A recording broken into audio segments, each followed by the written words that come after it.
అది అర్ధరాత్రి సమయం. పోలీస్ స్టేషన్లో ఇన్స్పెక్టర్ ఇంకా కానిస్టేబుల్ తప్ప ఇంకెవ్వరూ లేరు.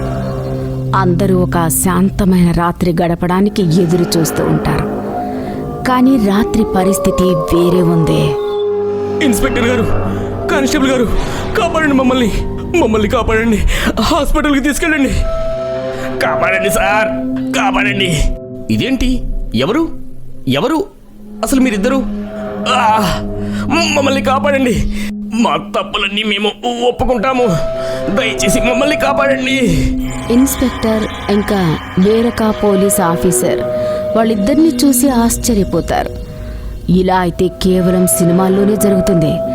ఎక్కడైతే దొంగలు వాళ్ళ తప్పుని వాళ్లే ఒప్పుకుని జైల్లో వేయమని అడుగుతారు. ఏం మాట్లాడుతున్నావు నువ్వు? అసలు ఏమైంది? కానిస్టేబుల్, త్వరగా హాస్పిటల్కి ఫోన్ చేయి. ఇంకా చెప్పు, మేము వస్తున్నాము అని. త్వరగా జీప్ తీయండి. ఇన్స్పెక్టర్, మమ్మల్ని జైల్లో వేయండి, మమ్మల్ని జైల్లో వేయండి, మేము బెయిల్ తీసుకుంటాము, మమ్మల్ని ముందు జైల్లో వేయండి, కేసు వేయండి. వాళ్ళిద్దరి మాటలు విని ఇన్స్పెక్టర్కి ఇంకా కానిస్టేబుల్కి ఏమీ అర్థం కాదు. వాళ్ళిద్దరిని చూస్తూనే ఉండిపోతారు. ఇన్స్పెక్టర్! సంజు ఇంకా రాజు ఇద్దరూ మళ్ళీ ఒకసారి ఇన్స్పెక్టర్ కాళ్ల ముందర పడిపోతారు. కానీ ఈసారి మాత్రం లేవరు. ఇన్స్పెక్టర్ ఇంకా కానిస్టేబుల్ వాళ్ళని ముట్టుకుంటారు. ఇంకా చూస్తారు, వాళ్ళు చనిపోతారు. అప్పుడు ఇన్స్పెక్టర్ అంటారు, వీళ్ళు చనిపోయారు. అసలు ఎవరు వీళ్ళు? వీళ్ళకు ఇంత ఇబ్బంది ఉన్నప్పుడు వీళ్ళు హాస్పిటల్కి ఎందుకు వెళ్ళలేదు? ఇక్కడికి ఎందుకు వచ్చారు? ఇది చూసి పోలీస్ స్టేషన్లో అందరూ ఆశ్చర్యంగా ఉండిపోతారు. అసలు ఎవరైనా స్వయంగా పోలీస్ స్టేషన్కి వచ్చి వాళ్ళ తప్పు వాళ్ళు ఎందుకు ఒప్పుకున్నారు? సార్, వీళ్ళు సంజు మరియు రాజులాగా ఉన్నారు. 2 నెలల క్రితం వీళ్ళని మేము పట్టుకున్నాము. బెయిల్పై ఉన్నారు ఇద్దరు. వాళ్ళు ఆర్మీ ఆఫీసర్ ఇంట్లోని దొంగతనం చేశారు. అవును, ఆ విషయం నాకు ఇంకా గుర్తుంది. చాలా మంచిదైంది, ఆ ఆఫీసర్ కూడా తప్పించుకున్నారు. లేకపోతే వీళ్ళు మాత్రం ఏ దారిని కూడా వదలలేదు ఆ పెద్ద ఆయన్ని చంపడానికి. వెళ్ళు, నిలబడి నా మొహం ఏం చూస్తున్నావు? వెళ్ళి హాస్పిటల్కి ఇన్ఫార్మ్ చెయ్యి. వీళ్ళు బ్రతుకున్నప్పుడే చాలా మంది ప్రాణాలు తీశారు. ఇంకేం జరుగుతుందో? ఆ రోజు రాత్రి జరిగిన విషయానికి ఇన్స్పెక్టర్ ఆశ్చర్యపోయాడు. కానీ ఆ తర్వాత డాక్టర్ చెప్పిన విషయం విన్న తర్వాత ఆ విషయం విని అతని తల తిరిగిపోయింది.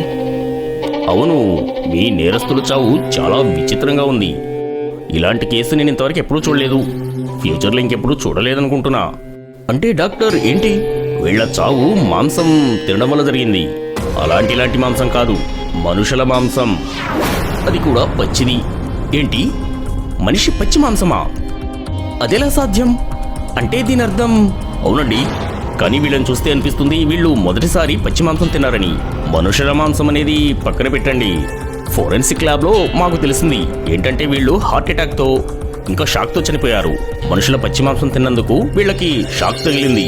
డాక్టర్, ప్లీజ్, ఎలాగైనా సరే ఈ విషయం గురించి మేము పూర్తి ఇన్వెస్టిగేషన్ చేసేదాకా కూడా ఈ విషయాన్ని ఎవరికీ చెప్పకండి. ఈ సిటీకి మేనేటర్ అవసరం లేదు కూడా. సరే ఇన్స్పెక్టర్, నేను రిపోర్ట్లో ఇవన్నీ కూడా రాయను. కానీ తెలుసుకోండి, ఈ సిటీలో ఏం జరుగుతుందనేది. అంటే దాన్ని ఎలాగైనా సరే మీరు మాత్రమే ఆపగలరు.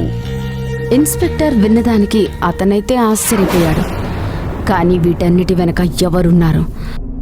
అది తెలుసుకోవాలి అంటే మనం తెలుసుకోవాలి కొన్ని నెలల క్రితం ఏం జరిగిందో.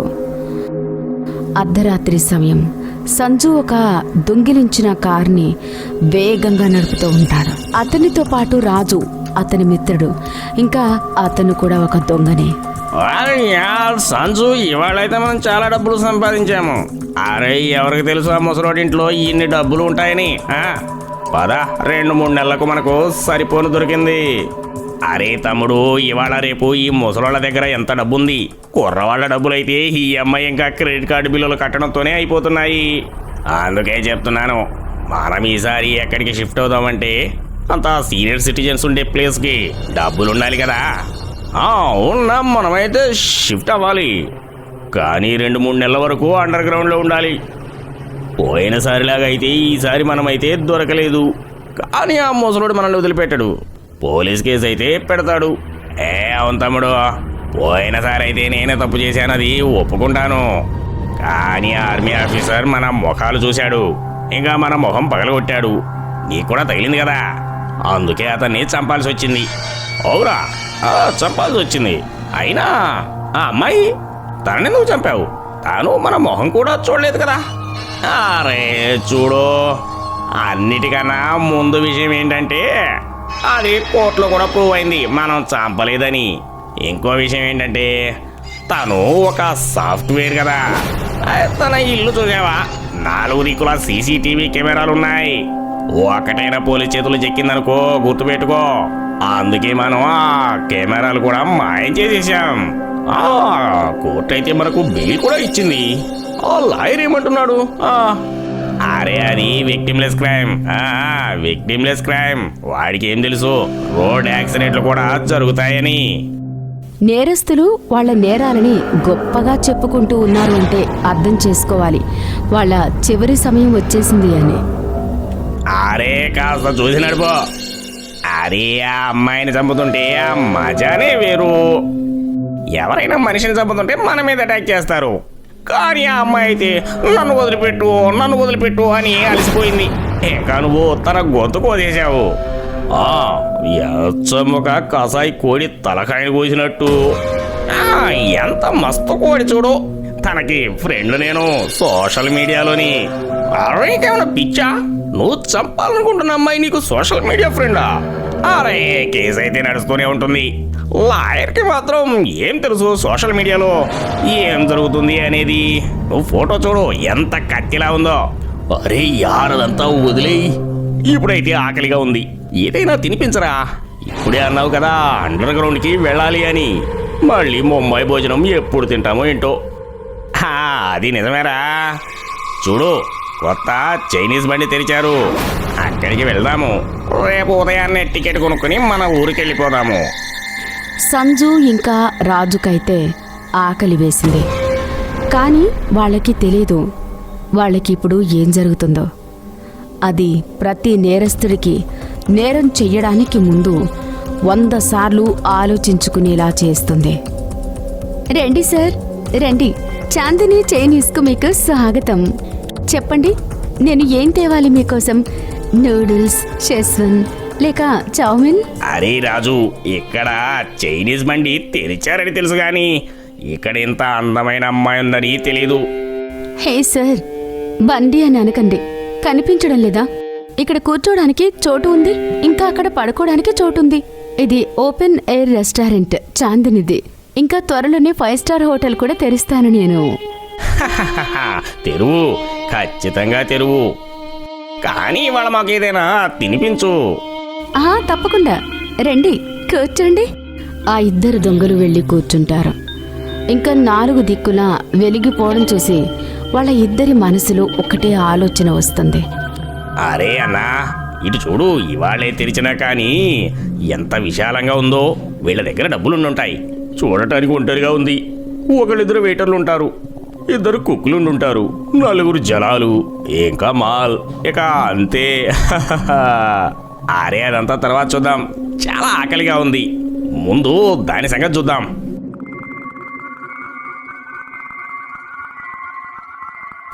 మీ చాయిస్ అయితే తర్వాత మాకు తెలుస్తుంది. మీరు ముందు మా కాంప్లిమెంటరీ డిష్ అయితే టేస్ట్ చెయ్యండి. తినండి సార్, ఇది మా ఫేమస్ చౌమిన్. తిని చెప్పండి మీకు టేస్ట్ ఎలా అనిపించిందో. అరే ఇదేం టేస్ట్? ఏ చైనీ ఫుడ్ ఎలా ఉంటుందా? అరే నాకు అనిపించింది మంచి చైనా రెస్టారెంట్ అని. ఇదేం టేస్ట్ యార్? తినండి సార్, ఇది మా ఫేమస్ చౌమిన్. తిని చెప్పండి మీకు టేస్ట్ ఎలా అనిపించిందో. అరే ఇదేం టేస్ట్? ఏ చైనీ ఫుడ్ ఎలా ఉంటుందా? అరే నాకు అనిపించింది మంచి చైనా రెస్టారెంట్ అని. ఇదేం టేస్ట్ యార్? క్షమించండి సార్, ఈ డిష్ ఇంకా ఎవరి కోసమైనా తయారు చేశారేమో, దాన్ని మీరు తినేశారు. తర్వాత మాకు తెలుస్తుంది. మీరు ముందు మా కాంప్లిమెంటరీ డిష్ అయితే టేస్ట్ చెయ్యండి.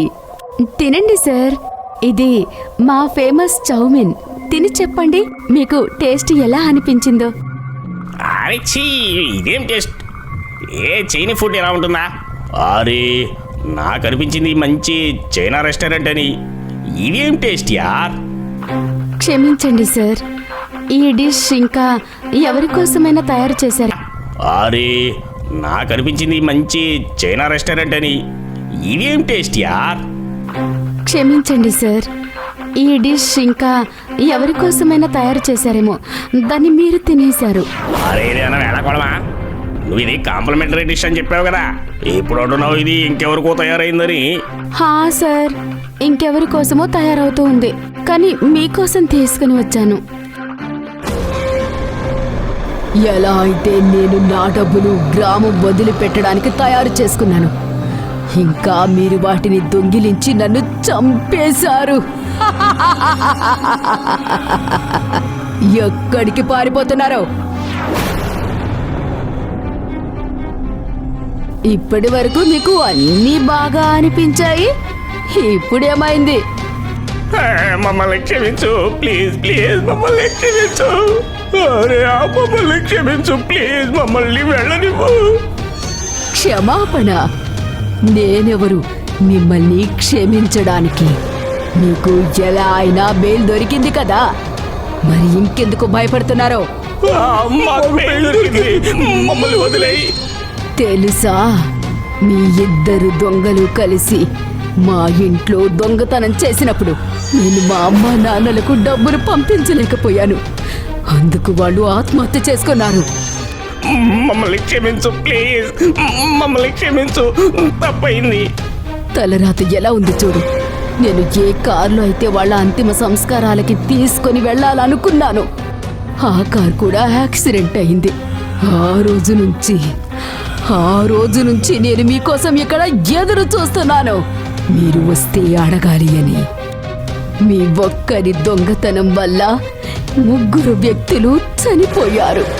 ఇది ఎక్కడి విక్టిమ్లెస్ క్రైమ్.